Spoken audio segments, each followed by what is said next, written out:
Not as long as Billy.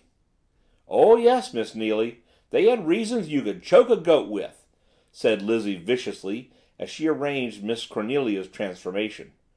Cook was the first of 'em. She was up late. I think they'd been talking it over together.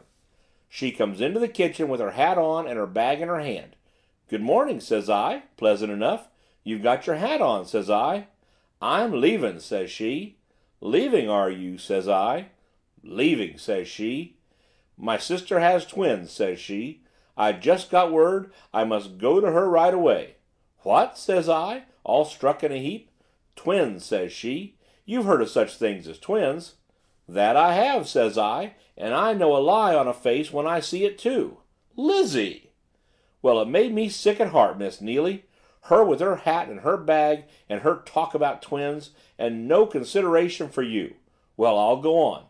'You're a clever woman, aren't you?' says she. The impudence! 'I can see through a millstone as far as most,' says I. I wouldn't put up with her sauce. 'Well,' says she, 'you can see that Annie the housemaid's leaving too.' 'Has her sister got twins as well?' says I, and I looked at her. 'No,' says she, as bold as brass, 'but Annie's got a pain in her side, and she's feared it's appendicitis, so she's leaving to go back to her family.' 'Oh,' says I, 'and what about Miss Van Gorder?'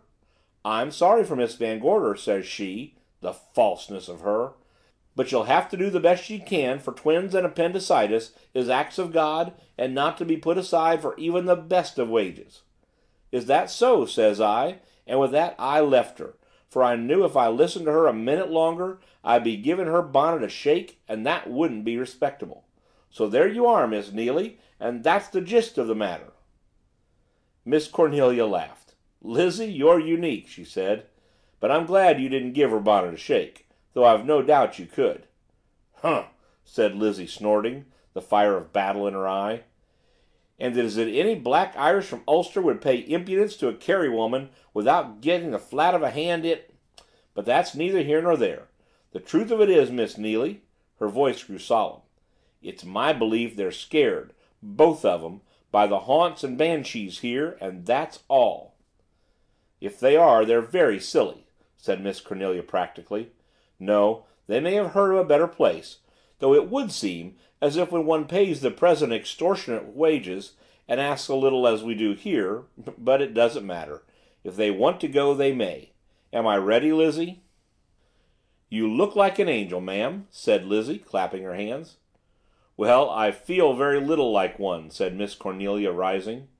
"As cook and housemaid may discover before I'm through with them. Send them into the living room, Lizzie, when I've gone down. I'll talk to them there."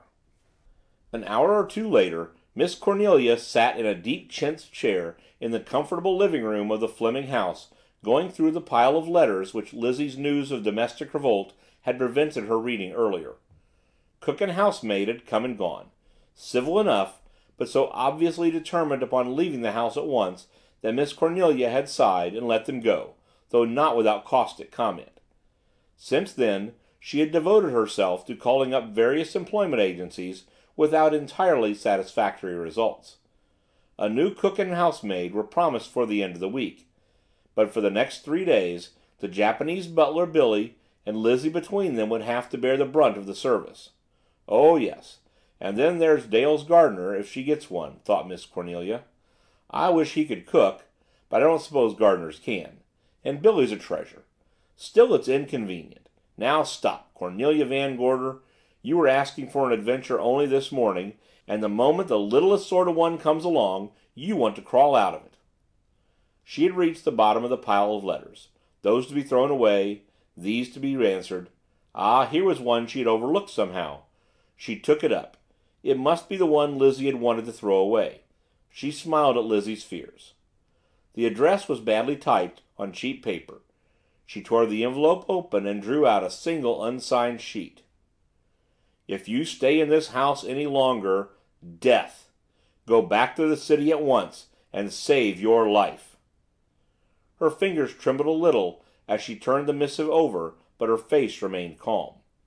She looked at the envelope, at the postmark, while her heart thudded uncomfortably for a moment and then resumed its normal beat. It had come at last, the adventure, and she was not afraid. End of Chapter 2. Recording by Alan Winterowd. Boomcoach.blogspot.com